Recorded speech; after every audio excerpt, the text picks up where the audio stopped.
Hello lovely people. Right, so issue 36 of Warhammer Imperium, and this issue we get a Tomb Blade. Again, it's a model that I've never had before. I understand we get 3 of these, and there's your flying base. I'm actually a little bit disappointed that it's a small flying base. So I don't know how, because I think it builds up into a reasonably large model. So, you know, centre of gravity and all that. But we'll have a look at the plastic in a mo. Let's move that to the side.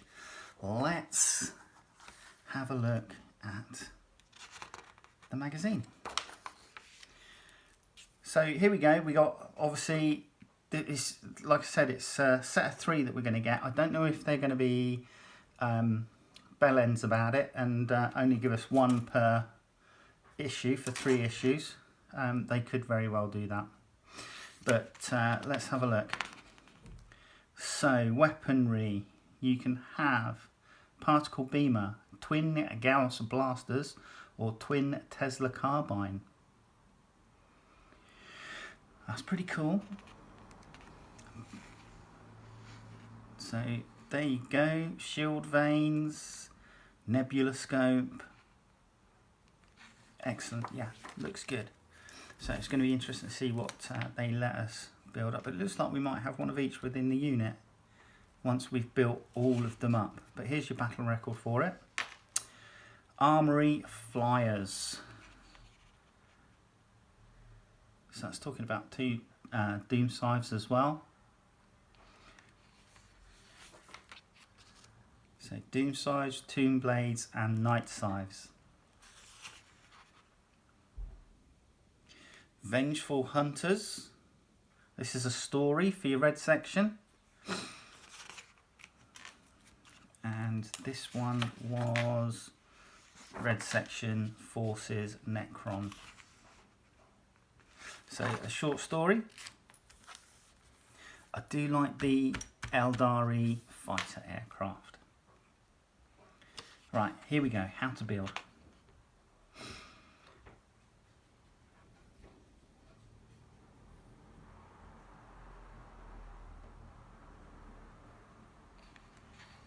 Yeah, so it looks like it's quite an interesting build. The Necron pilot, that does not look like a comfortable position, but you know, who am I to judge?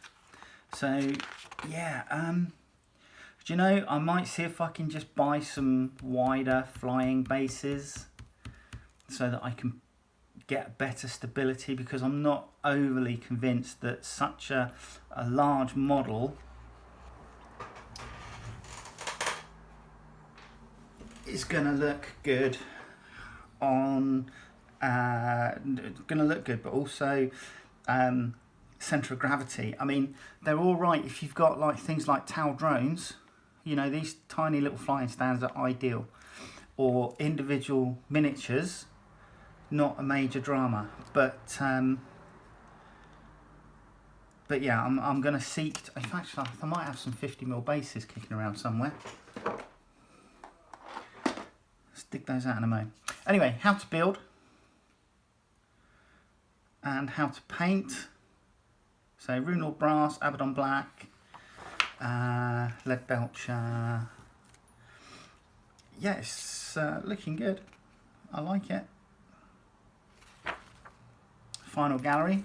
Obviously some parts, like, because obviously you've painted this white, you're not going to do the green glow in it until we get the Tesseract glow in a later issue. So, and Tomb Blade data sheet, which is nice. Tutorial, twin Tesla carbine, how to use it, nebula scope, etc. Now, core rules for our green section: ranged weapons. So it goes through the assault, heavy, rapid fire, grenade and pistols. Big guns never tire, blast weapons, look out sir. Making attacks, gives you the chart here for the hit rolls and wound rolls. Saving throws and inflicting damage. And then we have another scout mission. Scout mission 14, capture the forge.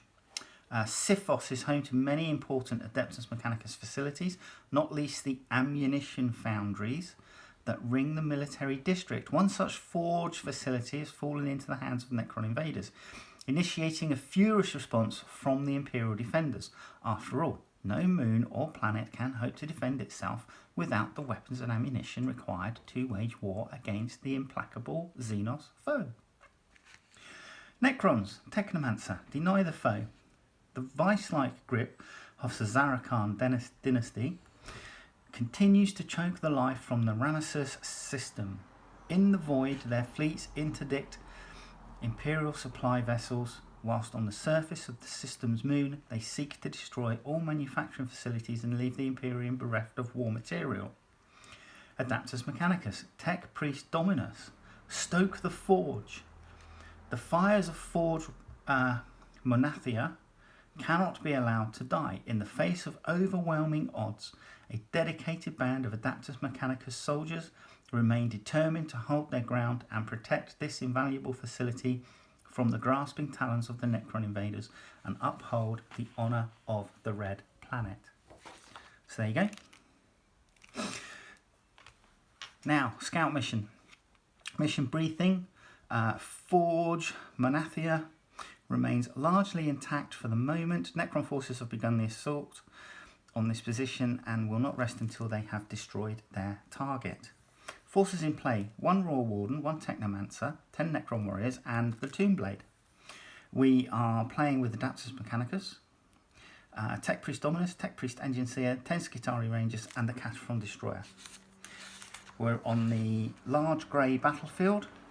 It looks like we are using 2 sets of crates and 2 sets of barrels and the full set of Sector Mechanicus ruins that we got and the Hemotrope reactor. And we are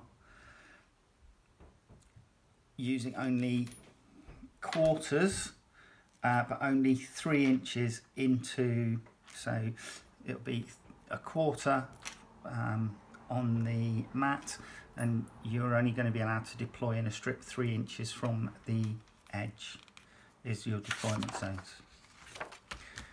And then we get some new scenery and paints in the next couple of issues.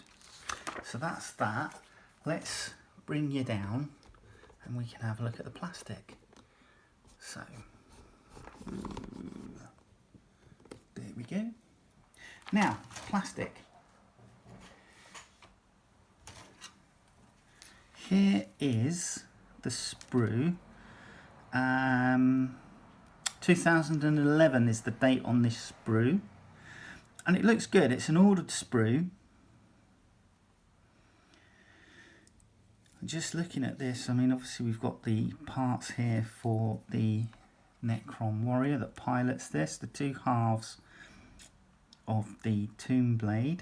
We've got the weapons here, weapons choices. It's like we've got all the weapon choices available to us, and some other bits and pieces. So yeah, it looks good. I do like it. It's a nice little Necron symbol just on this ball cap here.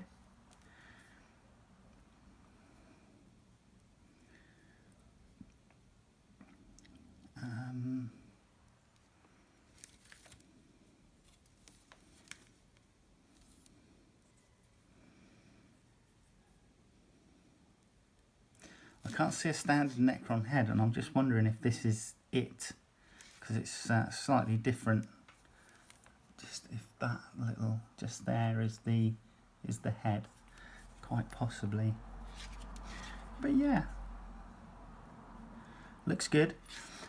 Do you know what? I may have a look and see whether it's going to be possible to magnetise these weapons. But yeah. And as I say, you get a standard small flying stand with this, and I just think it's not going to give you much. In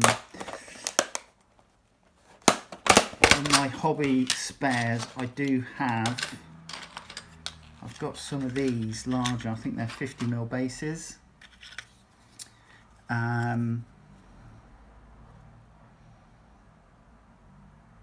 So I'm tempted to,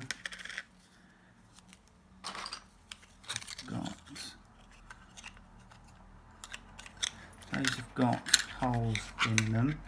So yeah, what I might do is make holes here, and then I can obviously put a base onto it, and I think that's going to make it more stable. Because there's nothing worse, if you're on a slope, there's nothing worse than it just keep toppling over.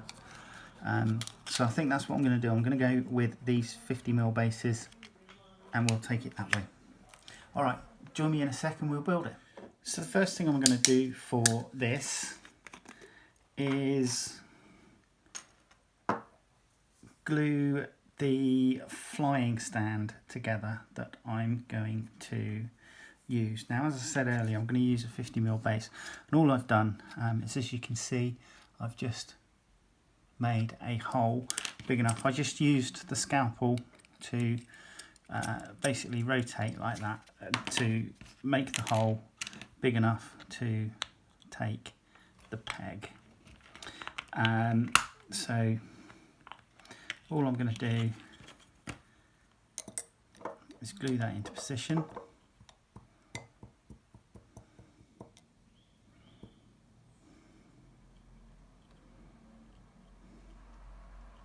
And then set it aside so it's going to dry. So the next thing is the main circular part of the tomb blade. Now this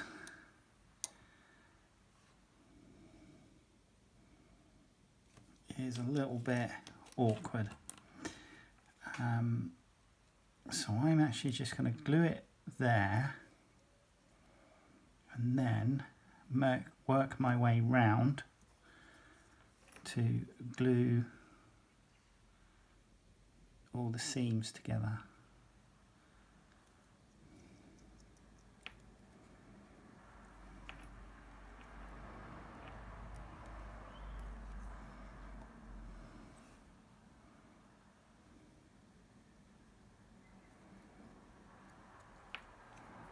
And continue.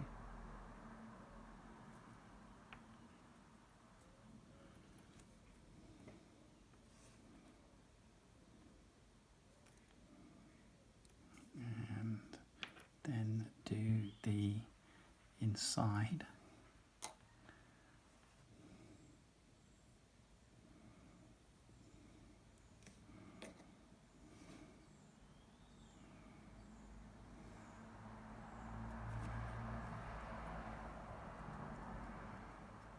And that's that.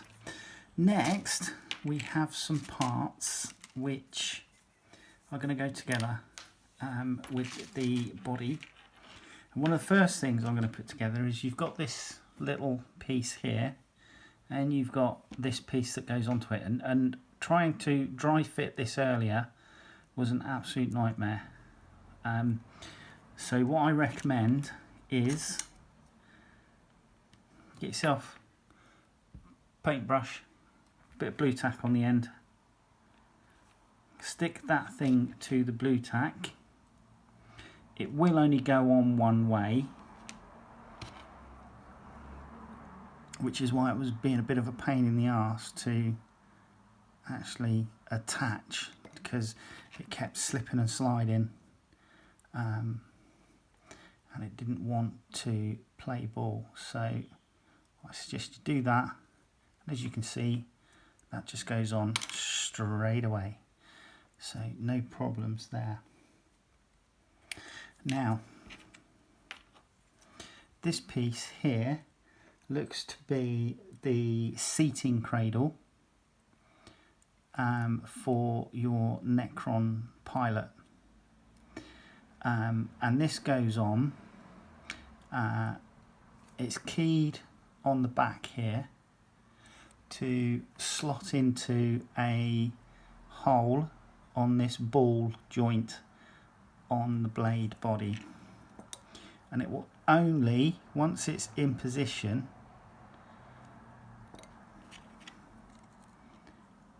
it will only allow you to go so far. And what is, it just touches here and here, so a little bit of glue. If you've got some thin glue, then that's ideal. So now the piece that we just glued with the Necron symbol facing forwards, the front of the tomb blade, we're just going to pop that in there, like so.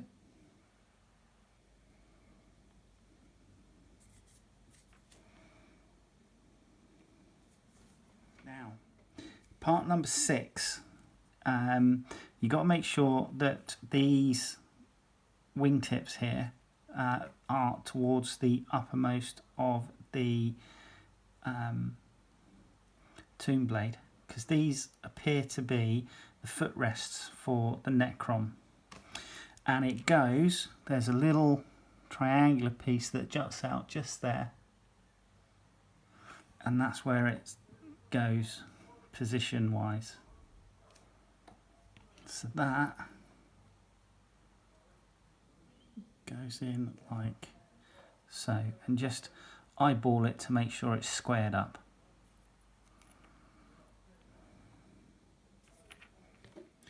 Right, here we go. So we've got some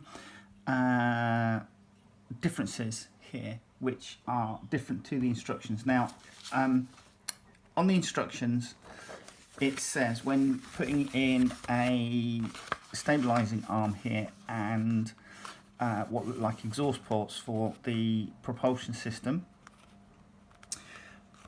you do 11-12 on the right hand side and 11-10 on the right hand side as you look at it from the rear, and 13 and 12 on the left hand side as you look at it from the rear. However, when I tried to fit one side, so it actually turns out that 11 and 10 need to go on the left and 13 and 12 need to go on the right.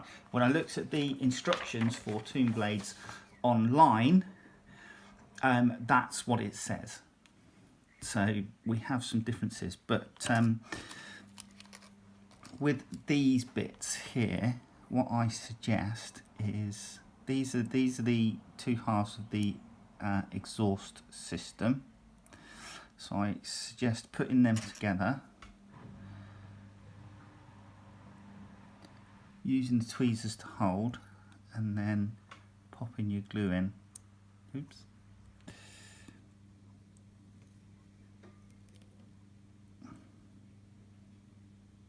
Popping your glue in from the inside, and then that will hold. What I'm going to do is once it's done, I'm just going to do that, and that's mostly to help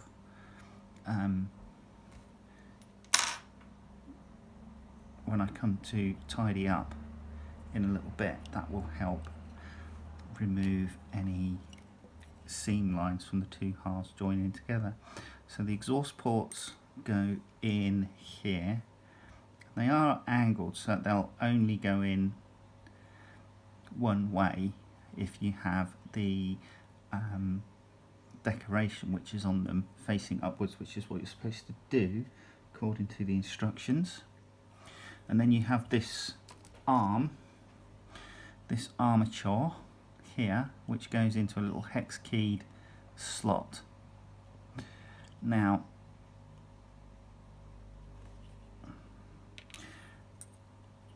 we've basically loaded two armatures onto this construct,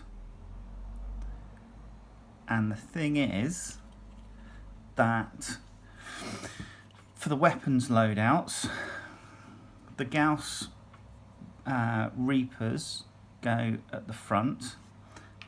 These ones, I can't remember what they were, and they go fit on the rear to depending on what weapon loadout. So if you have the Gauss Reapers, they go on the front, and they are essentially on the front of the construct here, and then you have the trim vanes go there. However, if you have these, they go on the rear, and then the trim vanes go on the front. Now, the other problem I've got is that these ball joints are actually quite small, and looking at them, I think it would be quite difficult to accurately magnetise these, because I'm going to have to magnetise 8 points, so 4 on the construct itself, and then 8. Well, in actual fact, I'm going to have to magnetise 10 points, because I'd also have to magnetise this weapon, which also goes on the single point on the front. I'm not going to be 100% deterred. I am going to come and look at this and see how we can get round it. But hopefully, I'll need to make a decision and see how that goes with regards to magnetising. Anywho, we then have our Necron pilot.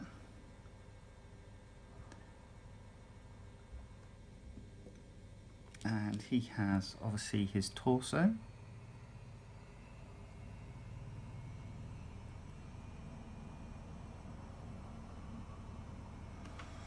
And then that goes on to his hips and legs here. And it should only go on one way. We then have the pilot's head.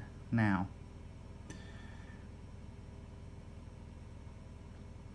the pilot's head has a tiny little hole at the back, and what that does is there's a cable which comes up from the spine, and you need to locate that hole on that cable, and that will give you the head in the right position. And you absolutely need this in the right position, because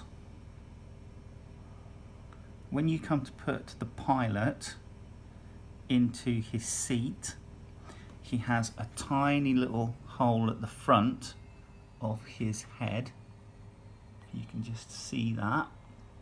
That hole matches up. There's a little pin just there, and that pilot's head has to slot into that. The instructions again, they say to build the pilot up in his sub-assemblies, and when you look here, have how to push him in, they've got the arms on, but it actually, in the next picture down here, you're seeing the pilot in position without his arms on, and they go on in the next set, in the next stage. So just be aware of that. So pilot, they recommend slotting the pilot in at about a 45-degree angle. He's actually gone in quite easily. Now he has 2 plug holes on his spine. They need to marry up with 2 cables, and the hole in his forehead needs to marry up with the front pin. So this is actually quite fiddly.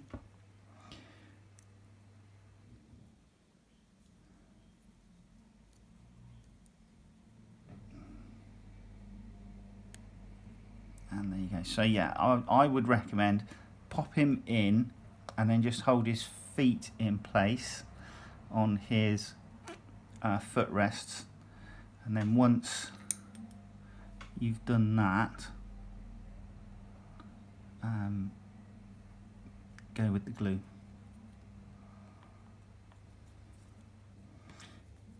And then because you've got contact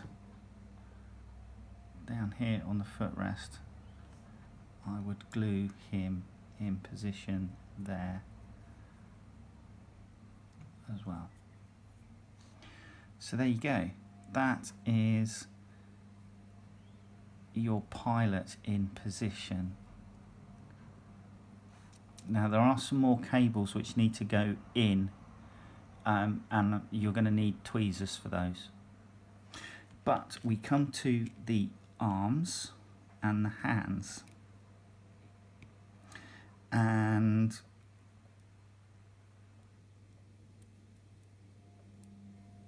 I'm probably going to suggest getting your hands into position.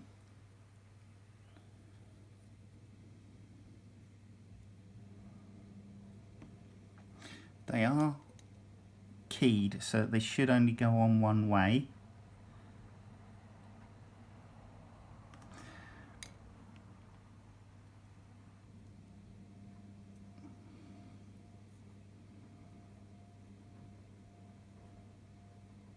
So once they're in position, taking the correct arm, you can pop in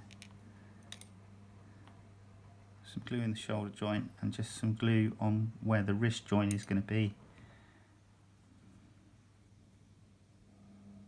and then join them up like so, and that's how you're going to be able to do that. Once you have glued all your arms on for your Necron, we then have this front plate going on, and that needs to go on to the, I'm assuming it's going to be like the steering column really, on the front of the tomb blade. So it's going to go in there. It is keyed, so it should just slot in without too many issues.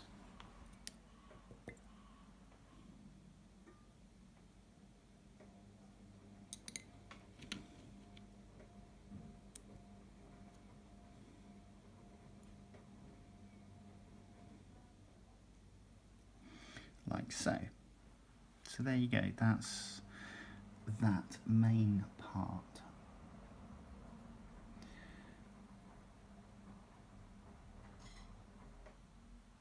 Right, I think I'm stuck with gluing the weapons on. Looking at some of the pieces that I would need to drill to magnetise, I've just not got enough space on them to be able to do that, and I think that it is going to make the pieces exceptionally fragile. So yeah, I think I'm going to be stuck with gluing the weapons into place, but with the Gauss blasters, which is what we're being told to make in this issue,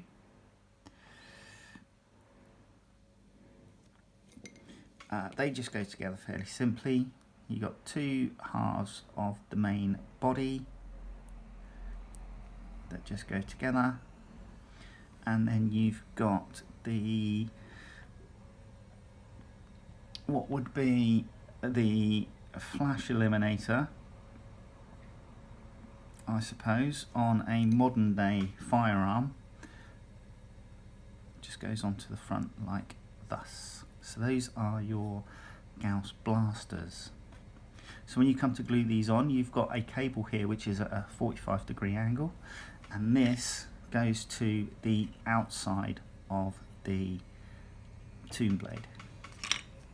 So it would go on, and your profile would be kind of like that.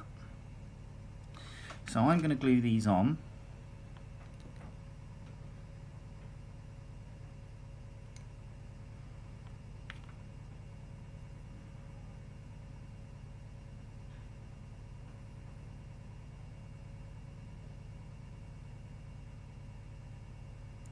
So there's one.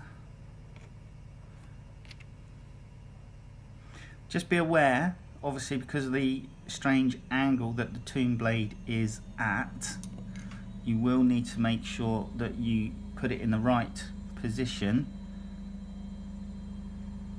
to get the weapons pointing forward. So hopefully, yeah, so there you go. That's how they go on.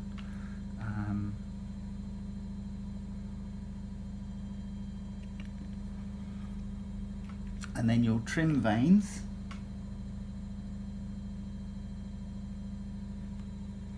go on, and on the trim vanes they've got a top hook here right at the top. You can see that right at the top, and from what I can tell, these little hooks at the top match up with a little stub on the ball joint here, so they're in the right position.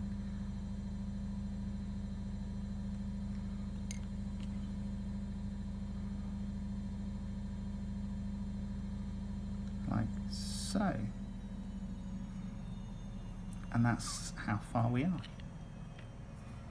Now the next thing that goes on are the sensor suites for the Tomb Blade, and you do have some options. This vane here is one of the sensor options, but the magazine is suggesting that you go with what looks like a radar dish and goes on lengthways that way, with something in, and then this arm as well.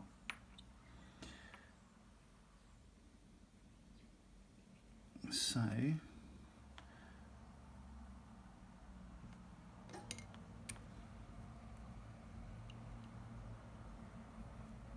popping that in, and then this, I suppose you could call it some form of antenna, goes into that, and it's keyed, so it will just go in nice and easy. And then we have this, which has a bar to it, and the bar points downwards. So the bar goes in like so. We've then got some other items which need to go on, and once they're on, your Tomb Blade is complete. So give me a sec and I'll get those ready. Okay, apologies, I seem to be getting ahead of myself here slightly, because I haven't put the cabling in that joins the Necron to the construct. Now, you've got a twin set of wires here that need to go in, and the end with the plugs goes into the carapace on the Necron.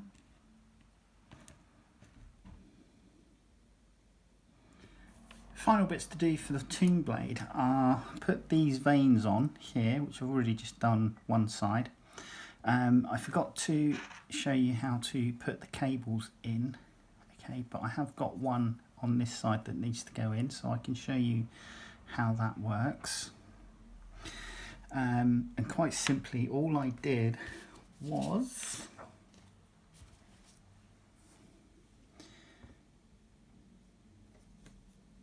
popped in a little bit of glue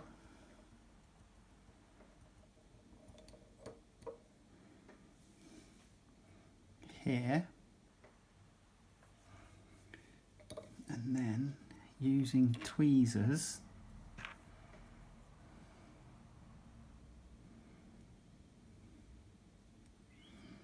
because this is quite fiddly, I popped in the end there and then just pushed it to where it needed to go, and then a little bit of the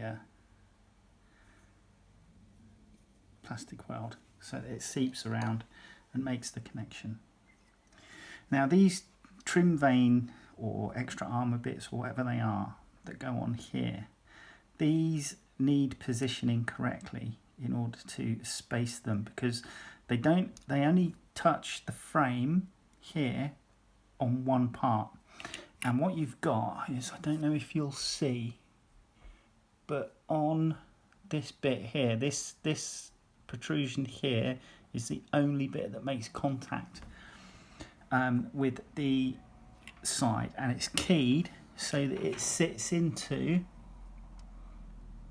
this space here. So that's what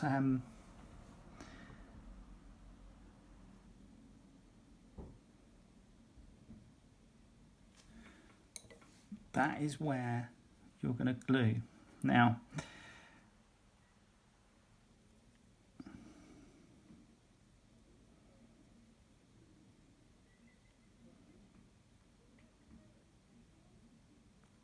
it follows the curve of the body of the construct here, and then the second piece goes in here and it touches this. Okay, it should touch, and then you can pop some glue in on that edge, and then that will give you a little bit better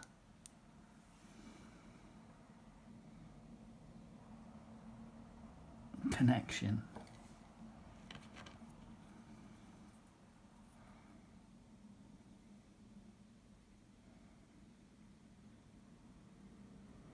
So that goes there, and then literally I'm just going to dab some glue so that that will then go together. And that's it, that's your tomb blade built. It's plain and simple. As I say, I've steered away from the small flying base for the simple reason being is that I just think this construct needed, for stability, it needs a bigger